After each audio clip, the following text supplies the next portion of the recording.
Hello everyone and welcome to Physio Ed's Q&A webcast. Thank you guys for joining me again today. We do have more questions coming in. As a reminder, we are answering questions from our community. Please go to Physio Ed Connect where you can submit your questions that we can answer for you guys here on this webcast. Another reminder, these are general movement strategies and education. These are not meant for any individual diagnosis at all for anyone. So if you have a specific item that we are not addressing or can't be addressed with this general information, please reach out to a local provider, a local physical therapist in your area, and they can help you dive in with specific diagnosis and maybe a more individualized program for you. So that is just a top of our list there. We have 3 questions that we're going to be answering today, so we'll just jump right into them. The first one is from Teresa, who is 72. She says that she loves ballroom dancing. She used to do it with her husband, who has since passed. I'm very sorry to hear that, Teresa, but she is considering getting back out into the ballroom. But part of her fear about getting back out there is that she might lose her balance. And she is wondering if there are ways to help build her confidence and stability so then she can get back out and start enjoying dancing again. I do know that ballroom dance is actually a fantastic balance routine and exercise that you guys can be doing. So if you do feel like you have enough balance to get on the dance floor, I highly encourage it. It's a great literature reviewed exercise and way to be improving your balance. So I think it's excellent that she is doing that. And once she feels steady enough to get out there, those ballroom classes are going to only help to improve her balance as she gets back out there and keeps going. So to start off, our balance in general, we have 3 different systems within our body that helps us with our balance. So the first one is our vision. It is the fastest, it's the most used one that we have for our systems to help us with balance. Just helps us see where we are in the world and where we are in space to help us orient ourselves. The next one, and kind of the second most used, would be our somatosensory or our proprioception, or just our body that helps us tell us where we are in space. So if you were to close your eyes, you would mainly be using your body and your joints to be telling you where you are. Maybe you feel pressure in, your toes a little bit more, so it means you have to come back a little bit more onto your heels. So that is our second system that helps us with balancing. The third system is our inner ear, our vestibular system. So it's kind of the slowest one because we don't use it quite as much. We're relying on the other 2. So if we were to lose our vision, if we were to be losing our sensation, then the vestibular system is kind of the next one up that is going to get stronger without those other 2 senses. So balance problems can really be coming from any 3 of those. So if you have a specific problem that you're wanting to look in a little bit further, there is a great article on physioed.com called How the Body Balances that's going to give you more in-depth information to all 3 of those systems. Maybe help you kind of figure out, maybe I'm having a little bit difficulty in one area versus another area. So with those those 3 systems, it's important that we're trying to strengthen all of those systems and we're not just working on the one.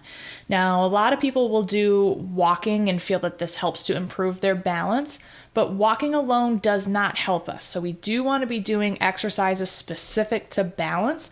Just like if we were to be doing exercises specific for strength, I can't be doing exercises for my legs and expect that my arms are going to get stronger.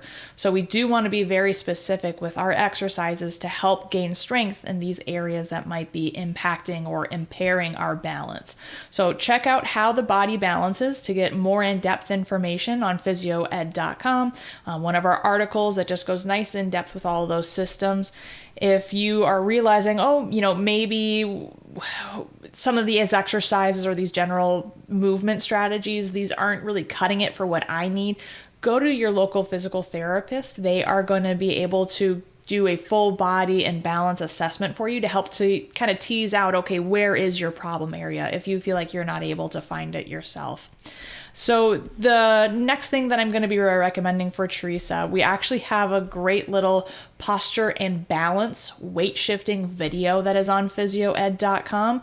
It's about a 20-minute video and it is completed some in sitting, some in standing. And the whole point, I think, is to improve both the posture and the balance. And it's a way to bring back awareness to ourselves.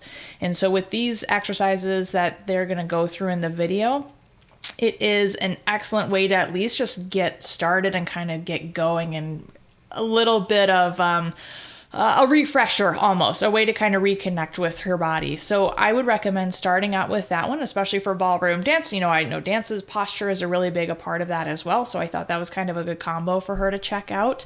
In addition to those, if those are too easy, then there are things you can do. And we have a couple other videos for a single leg balance. A single leg balance would be a great place to start because you are doing a lot of single leg motions when you are doing dancing. So that is a great place to start as well. Now, if those are too difficult, maybe you have 2 feet on the ground instead of just one, maybe a little heel to toe walk. There's a video of that one as well that we can, and all of these articles, they're going to be linked up into the comment section of this video. So please check those out. Now, what we want to be doing for the ballroom dance is also these what's called dynamic movements, because it's lots of movement with the dancing. And we don't want to just be standing still with our balance exercises. So I think that's why it's important to go not just with, a static or a non-moving exercise of standing on one leg. I think that's something where you're doing a heel toe walk where you're moving as you're balancing. That's going to be a really important one to keep doing before you get into the ballroom dance, if you feel like that helps to improve that at all. So hopefully those recommendations can be helpful for you, Teresa, to help feel more confident and get back out onto the ballroom dance floor. And I hope that goes well for you. Our next question is coming in from Greg, who is 59 years old. He says that he is a coach of his grandson's Little League team. And just after a few innings of pitching practice, his shoulder felt sore for days. He did not want to give up on helping out his grandson, but he also doesn't want to do damage to himself. So he's wondering what a smart way is to keep his shoulder strong and pain-free. Now, the shoulder, there's lots of muscles that are associated with that shoulder joint. Typically, muscles that are really important for throwing and get overused a lot is our rotator cuff muscles, which is actually 4 muscles that really help to control and fine-tune that shoulder and really keep it nice and tight in that joint. So most of the time when someone is getting back into throwing, I've certainly done it. If I haven't been out throwing like a football at all with my family, if I go to start throwing a football, it only takes a few reps, and the next day I'm pretty sore because I haven't used these muscles in that way in a long time. So excellent exercises are typically rotator cuff strengthening exercises. And we'll put a link to another article that's actually a PDF that's all about the rotator cuff and pain. And it gives a couple of exercises to try out. And the first exercise, it really is focused on what's called external rotation for your shoulder. So that throwing motion of really moving that shoulder back and then bringing it forward. So the muscles are used, those external rotators, they're used to bring this arm back, to kind of cock that arm back to prepare for the throw, but they're also used to slow down the arm when we come forward. So it's important to be strengthening your muscles both on the way back and on the way forward. So there's an exercise that's just a simple external rotation exercise with a band. What's really important when you do that exercise is that you're going to go out slowly, out, and then you're going to come slowly back in, because you want to work those muscles in both directions, both that concentric where the muscles are shortening, eccentric when those muscles are lengthening, and those are the ones that are important, especially coming forward. You're really using those muscles in that forward motion, and a lot of times it's the forward part that makes your muscles more sore. It's just common for the eccentric to really make your muscles sore. So important when you're doing those exercises to go out slow and come in slowly. There's also another little shoulder extension exercise in that sheet that is going to focus a little bit on the posture too. So we want to make sure that we're nice and strong in the back of our shoulders. And when we're coming back, our shoulders are really developed from our scapula or our shoulder blades. So if our shoulder blades are in the wrong position, it's going to be difficult for our shoulder to stay healthy and that shoulder joint and these rotator cuff muscles.